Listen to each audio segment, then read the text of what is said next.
کسی که میمیره از کجا میفهمه که مرده؟ هیچ کس نمیاد که بهش خبر بده. ولی حقیقت اینه دوست من که آدم موقع مرگ نمیخوابه. برای اولین بار توی زندگیش کاملا بیدار میشه.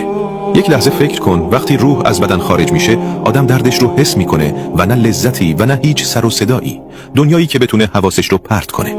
هر چیزی که میخواست گمراهش کنه تموم میشه و فقط یه آگاهی کامل باقی میمونه. آدم بدنش رو بی جان و سنگین میبینه و اون چهره‌ای که مردم عاشقش بودن دیگه به هیچ کس جواب نمیده. همون جاست که آدم برای اولین بار اون حس وحشتناک رو میفهمه که من اصلا این بدنم نبوده، وجود واقعی من چیز دیگه‌ای بوده. طبق حدیث مسلم حضرت محمد صلی الله علیه و سلم فرمودند وقتی که روح گرفته میشه چشمها دنبالش میکنند، بدن همونجا میمونه و روح جدا میشه. بعدش اون لحظه میرسه که دل آدم رو میشکافه.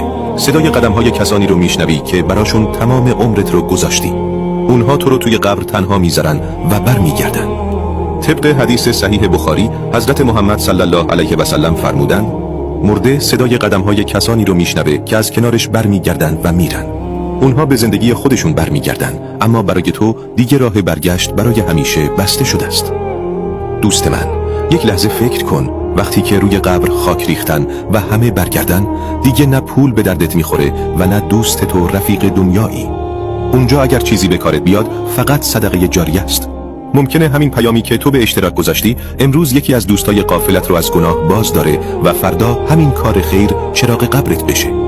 اینو برای خودت نگه ندار. همین الان این ویدیو رو حتما برای اون دوستت یا یکی از اعضای خانوادت بفرست که دلت میخواد توی بهشت هم کنارت ببینیش. کی میدونه شاید با یک ارسال تو آخرت یکی آباد بشه.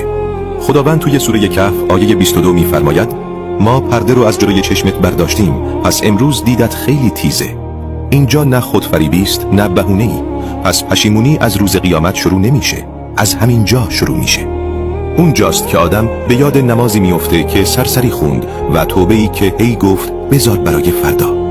طبق گفته نبی اکرم صلی الله علیه و سلم کسی که داره میمیره فریاد میزنه ای پردگار من، منو برگردون. اون نه دنبال پول میگرده نه جوونی، فقط یک سجده میخواد که خالص برای خدا باشه. اما تا اون موقع خیلی دیر شده.